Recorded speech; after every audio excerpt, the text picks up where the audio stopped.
আসসালামু আলাইকুম রহমতুল্লাহি ওয়া বারাকাতুহু।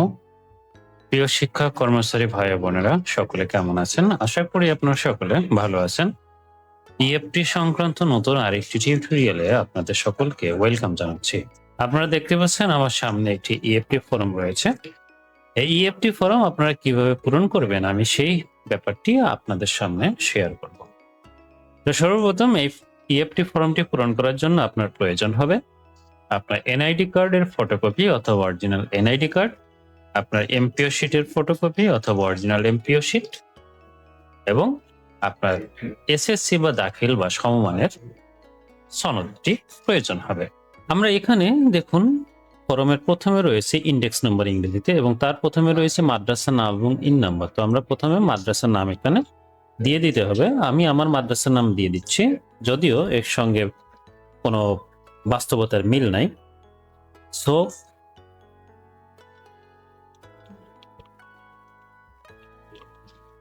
ও ইন নাম্বারটি বসিয়ে দিবেন। এরপরে অধ্যক্ষ বা সুপারের মোবাইল নম্বর, আপনার সুপারের যে মোবাইল নম্বরটি আছে সেটি আপনি দিয়ে দিবেন। এরপরে ইন্ডেক্স নাম্বার ইংরেজিতে এমপিও শিট অনুসারে প্রিফিক্স সহ অর্থাৎ আপনার এমপিও ইন্ডেক্সের পূর্বে কারোর এম রয়েছে, কারোর এন রয়েছে, কারোর কে রয়েছে। তো যার যে প্রিফিক্সটা রয়েছে সেই প্রিফিক্স সহ সম্পূর্ণ ইন্ডেক্স নাম্বারটি এখানে বসিয়ে দিতে হবে। আমি আমারটা দিয়ে দিচ্ছি।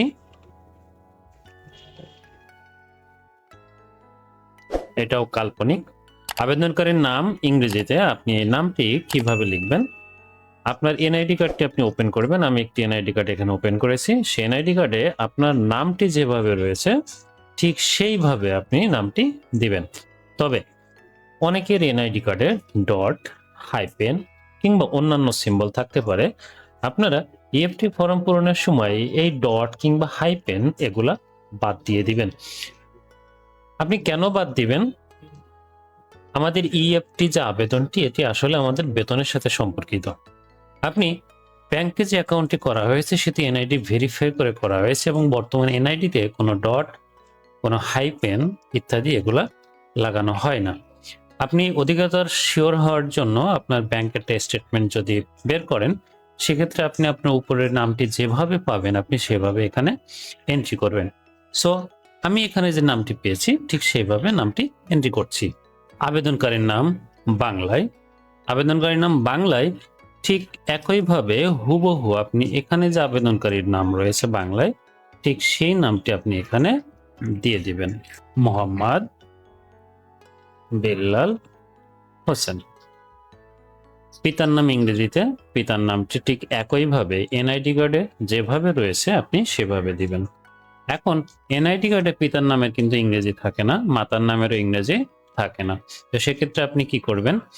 আপনার ব্যাংক অ্যাকাউন্টের স্টেটমেন্টে আপনার পিতার নাম এবং মাতার নাম হয়তোবা দেওয়া থাকতে পারে। যদি না থাকে সেক্ষেত্রে আপনার বাংলা নামের সঙ্গে মিলিয়ে আপনার এসএসসি সনদ কিংবা দাখিল সনদে যে বানানে নামটি রয়েছে আপনি সেই বানানে নামটি লিখে দিবেন। আমি পিতার নাম এবং মাতার নাম এগুলো পূরণ করে আপনাদের সামনে ফেরত আসছি। পিতার নাম, মাতার নাম ইংরেজিতে এবং বাংলায় পূরণ করার পর আপনার জন্ম তারিখ এখানে লিখতে হবে। তবে জন্ম তারিখটি অবশ্যই এমপিও কপি, জাতীয় পরিচয়পত্রের জন্ম তারিখ, দাখিল ও সমমানের সনদ একই হতে হবে। সুতরাং আপনার এখানে এই তিনটে ডকুমেন্টে আপনার জন্ম সনদ বা জন্ম তারিখ একই হতে হবে। যদি একই না হয় তাহলে এখনো হাতে সময় রয়েছে, আপনারা সংশোধন করে নেবেন।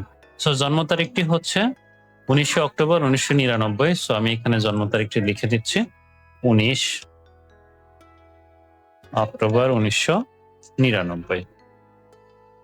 জাতীয় পরিচয়পত্র ইংরেজিতে সে 10 ডিজিটের হতে হবে। যদি স্মার্ট কার্ড হয় তাহলে অবশ্যই 10 ডিজিট, আর যদি স্মার্ট কার্ড ব্যতীত অন্য কার্ড হয় সেক্ষেত্রে 17 ডিজিট হতে হবে। অনেকের জাতীয় পরিচয়পত্র 13 ডিজিটের হতে পারে, সেক্ষেত্রে 13 ডিজিটের পূর্বে জন্মসালটি যুক্ত করে নিয়ে 17 ডিজিট করতে হবে। সুতরাং আমি এখানে একটি এনআইডি নাম্বার বসিয়ে দিচ্ছি। মোবাইল নম্বর নিজ জাতীয় পরিচয়পত্র দ্বারা নিবন্ধিত হতে হবে, এটা সবচেয়ে বেশি ক্রুশাল। সো আপনার মোবাইল নম্বরটা আপনি এখানে দিয়ে দিবেন। মনে রাখতে হবে মোবাইল নম্বরটি অবশ্যই আপনার নিজ জাতীয় পরিচয়পত্র দ্বারা নিবন্ধিত হতে হবে। যদি এমনটি না হয় সেক্ষেত্রে নতুন একটি সিম কিনতে হবে। সিম কিনে সেটি ইএফটির জন্য ব্যবহার করবেন এবং ব্যাংক হিসাব নম্বরের সঙ্গে আপনার যদি অন্য কোনো নাম্বার যুক্ত হয়ে থাকে তাহলে ব্যাংকে গিয়ে নাম্বারটি আপডেট করে নেবেন। মনে রাখবেন কোনো অবস্থাতেই অন্যের জাতীয় পরিচয়পত্র দ্বারা নিবন্ধিত মোবাইল নাম্বার এখানে ব্যবহার করা যাবে না। পদবি ইংরেজিতে আপনার যে পদবিটি আপনি এখানে লিখে দিবেন। সো আমার পদবিটা আমি লিখে দিচ্ছি।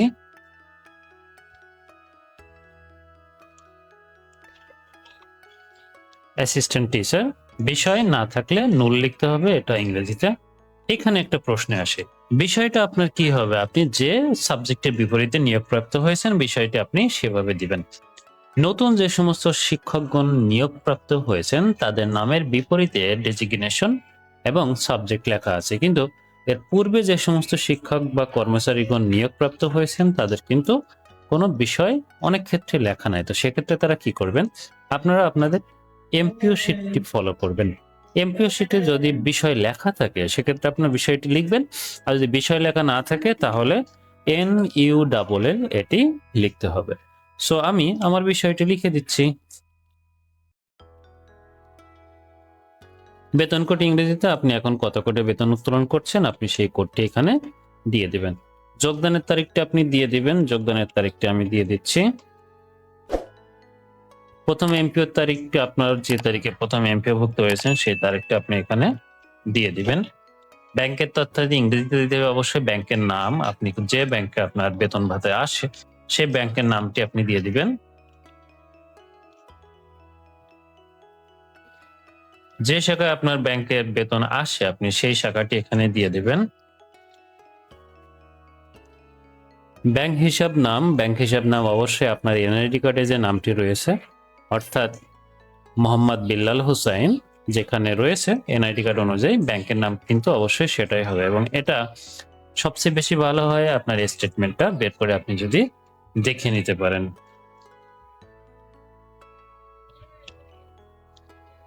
ডিজিটাল ব্যাংক অ্যাকাউন্ট নাম্বার, আমাদের বর্তমানে যে ব্যাংক অ্যাকাউন্টগুলো রয়েছে সেগুলো অবশ্যই সব ডিজিটাল কিন্তু করাই রয়েছে। সো আমার ব্যাংক অ্যাকাউন্ট নাম্বার আমি দিয়ে দিচ্ছি। আনুমানিক একটা দিয়ে দিলাম, এটি এখানে আপনি আপনার ব্যাংক অ্যাকাউন্ট নাম্বারটা অবশ্যই দিয়ে দিবেন। শাখার রাউটিং নাম্বারটি আপনি আপনার যে শাখায় বেতন ভাতা আসে আপনি সেই শাখায় একটু খোঁজ নিলে জানতে পারবেন, অথবা আপনি অনলাইনে বা গুগলে সার্চ দিলে কিন্তু এই রাউটিং নাম্বার অবশ্যই জানতে পারবেন। তবে একটা বিষয়, এক একজনের রাউটিং নাম্বার কিন্তু এক একটা নয়, এক একটা শাখার রাউটিং নাম্বার আলাদা আলাদা হয়ে থাকে। আপনার যদি আপনার যে শাখায় বেতন ভাতা আসে সেই শাখায় যতগুলো শিক্ষকের বেতন ভাতা আসে সকলের রাউটিং নাম্বার কিন্তু একটাই। আমি আমার রাউটিং নাম্বারটি এখানে দিয়ে দিলাম, যদিও বাস্তবতার সাথে রাউটিং নাম্বারে কোনো মিল নাই। সো আপনারা আপনাদের ইএফটি ফর্মটি এভাবে পূরণ করবেন। পূরণ করার পরে আপনি এখানে একটা আবেদনকারী স্বাক্ষর দিয়ে দেবেন এবং এখানে প্রতিষ্ঠান প্রদানের স্বাক্ষর এবং সিল দিয়ে এটি আপনি এর সঙ্গে যুক্ত করবেন।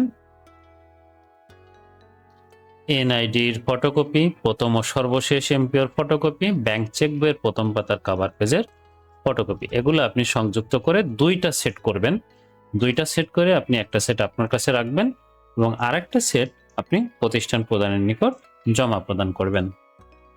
নামের ক্ষেত্রে জাতীয় পরিচয়পত্র দাখিল বা সমমান সনদ একই হতে হবে এবং সেটা ইংরেজিতে হতে হবে। এক্ষেত্রে একটু কনফিউশন তৈরি হচ্ছে, যেহেতু মাদ্রাসা শিক্ষা অধিদপ্তর ইতিমধ্যে একটা নোটিশ দিয়েছে আগে, তবে এই নোটিশটি দিয়েছিল যে সমস্ত শিক্ষকগণ তাদের এমপিও শিট সংশোধনের জন্য আবেদন করেছিলেন সেই আবেদনের যে ডকুমেন্টগুলো সাবমিট করেছিলেন সেই ডকুমেন্টের এসএসসি বা দাখিল সনদ বাংলায় হাতে লেখা ছিল। কেননা 1994 সালের পূর্বে যতগুলা সনদ ইস্যু করা হয়েছে সম্পূর্ণ সনদে কিন্তু হাতে লেখা এবং বাংলাতে ছিল। এখন আপনার এই ইএফটি আবেদনের ক্ষেত্রে আপনার সনদ ইংরেজি করতে হবে এমন কিন্তু বাধ্যবাধকতা নাই। তবে হ্যাঁ, জাতীয় পরিচয়পত্র এবং দাখিল সমমানের সনদে যদি জন্ম তারিখগত কোনো হেরফের থাকে সেক্ষেত্রে অবশ্যই আপনাকে এটা সংশোধন করতে হবে।